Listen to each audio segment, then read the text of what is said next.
I went to preach somewhere. Yeah, I mean, it's my custom. Henry and my wife can tell you. If I walk into the airport, I give money to everybody. Even if you are 50, you are 20, you are 100, I will say, how many are you people? So I will give money. So anywhere I enter naturally, from corners, gate man, security, everybody. I was privileged to be at the airport with one of the richest men in the country. I'm not going to mention his name. Everybody left him. They just greeted him, but they all ran to me. So I said to them, see him now. They said, not be who get money, now who they give. Another one said, make it get out. He reached for himself. Who he help? I felt bad. He was carrying his briefcase by himself. I said, go and help him. They said, no, now they give. Let him get out. Apostle, what do you want us to do for you? I said, no, don't do anything. How many are you? They said, some are out, some are how many? I counted. I said, take, share it for yourselves. So it's a natural thing. I do it. So I walked into a place I was to preach. It's a hotel I was to preach, and I was to rest in that hotel. I just came in. The pastor was rushing me to the room. I said, wait, now don't rush me. There are people at the reception. He said, oh. I said, how many are you here? And we are 8. So my money, the duty. So how many of you work here? They told me. So I gave them. And one of them said, Daddy, my mother was in your program, blah, blah, blah. She was healed of cancer. I said, oh, bless the Lord. I ran because I came late to the meeting, dropped my bag, walked to the pulpit with the pastor, ministered.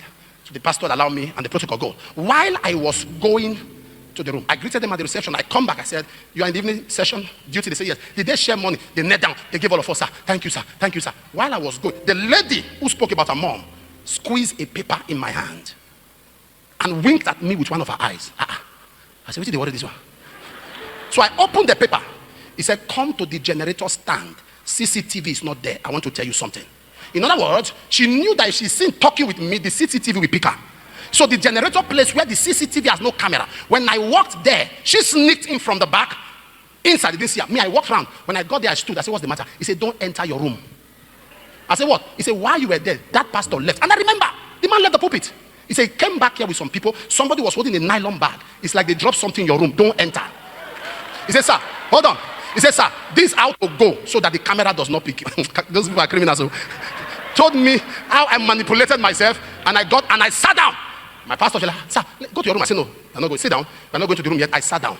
Not up to 20 minutes. Pastor coming with police. Walking straight. Knock. I was not there. I came out from the swimming pool session. I said, pastor, you can't check what you drop. He said, I said, as you came with me, led me to the room. That is how I followed you to the pulpit. I have not entered the room at all. So this policeman you brought, whatever you find the officer, I am not involved. Check the CCTV to check who came. They planted a pistol inside the locker. So he invited me to set me up. But kindness.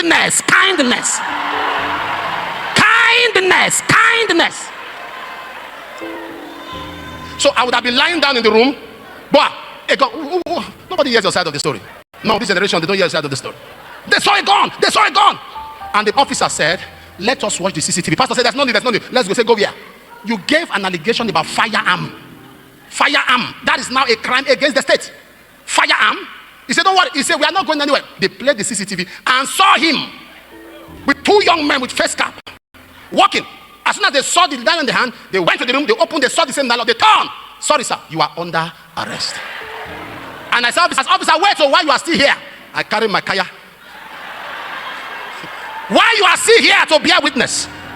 While I was walking out, I looked at the girl and I winked at her, and she did like this, and we walked away. What helped me? Kindness. You take your seat. You walk into a place, people are there older than you. That's how you frown. You can't greet. No courtesy. Nothing. You just walk in there. Sir, you can't greet. Where did they use greeting you? Did they chop arm? So they see these are coming. All of them are quiet.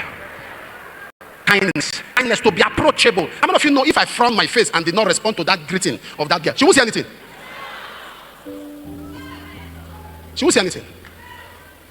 Some of you, God has lifted you to a level that 100 naira is nothing to you. 200 is nothing to you. That's how you entered bike. 2 hours. Innocent bike man is looking for change. Oga Fainamo. Looking 2 hours. The man is looking for change. That is the kind of money that is nothing to you. Oga Fainamo. If my pastor has said that this year there shall not be waste.